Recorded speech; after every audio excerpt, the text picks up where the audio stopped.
kontrol atas dakwaan dari rekan jaksa penuntut umum. Nah, setelah saya mendengarkan Nganjuk 5 Mei 2026, proses persidangan kasus dugaan penggelapan dengan terdakwa berinisial YM di Pengadilan Negeri Nganjuk memasuki babak krusial.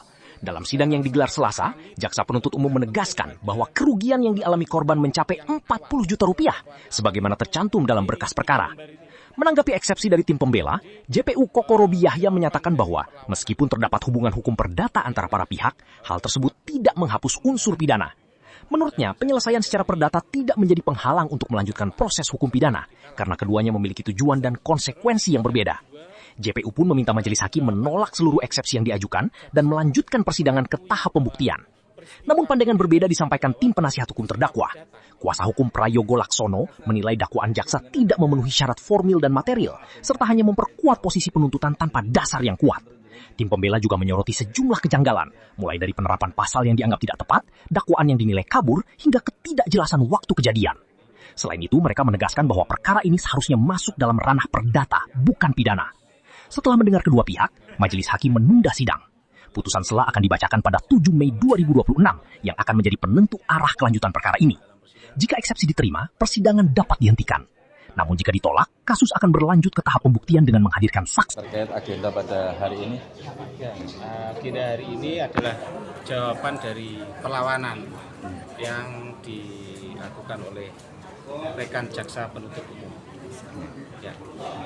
Seperti apa Pak? Kok tadi memang ada agenda lainnya menurut pandangan dari jenengan, mungkin bisa dijelaskan?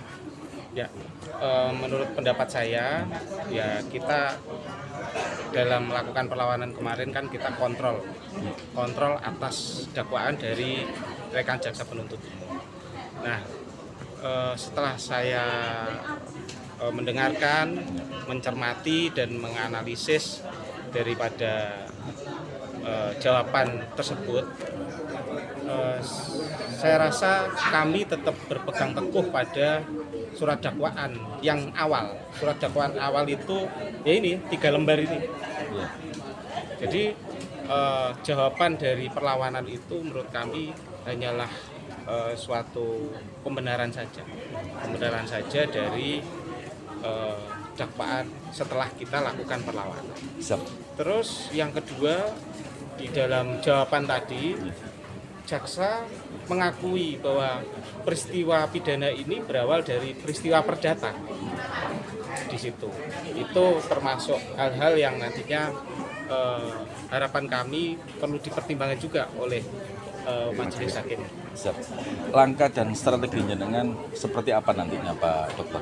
Ya, kalau terkait atas jawaban hari ini, kita menunggu putusan sela terlebih dahulu. Nanti hasil dari putusan sela bagaimana, baru kita mengambil rencana atau upaya hukum yang lain. Kapan itu diagendakan lagi Pak? Putusan sela diagendakan pada hari Kamis tanggal 7 siang. Ya. Oke, teman-teman sudah? Ya. Cukup. Pak Kastel, mungkin dengan adanya agenda hari ini terkait jawaban dari JPU, menurut jenengan gimana? Seperti apa kami sampaikan kemarin, agenda persidangan hari ini adalah pendapat atas perlawanan yang diajukan oleh terdakwa melalui penasihat hukum dan sebagai dalam persidangan pada intinya kami tetap berpendapat bahwa dakwaan yang telah diajukan oleh penuntut umum telah memenuhi ketentuan pasal 75 KUHP. Seperti itu. Tadi disampaikan dari pengacara terdakwa itu mulai awal dari perkara ke pidana, itu bagaimana menurut jenengan?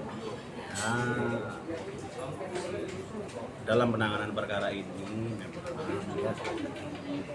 sebelum melanjutkan tindak pidana, kita wajib melihat klausula-klausula, peristiwa-peristiwa yang memang benar pada faktanya adanya gugatan perdata yang diajukan oleh terdakwa terhadap saksi Ani, dan kita menunggu sampai dengan putusan tersebut inkrah ataupun memiliki kekuatan hukum dan baru penanganan masalah pidananya baru bisa dilanjutkan seperti itu. Dan kami telah melalui proses semuanya. Jadi apa yang kita lalui pada hari ini adalah sudah melalui proses-proses hukum yang berlaku. Ya. Secara perdataan sudah selesai, makanya pemidananya kita lakukan di sini.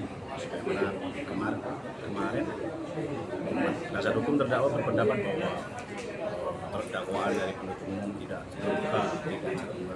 Kami rasa itu hal yang biasa. Dari sudut pandang penasihat hukum secara subjektif pasti akan mengatakan bahwa dakwaan kami tidak terbuka.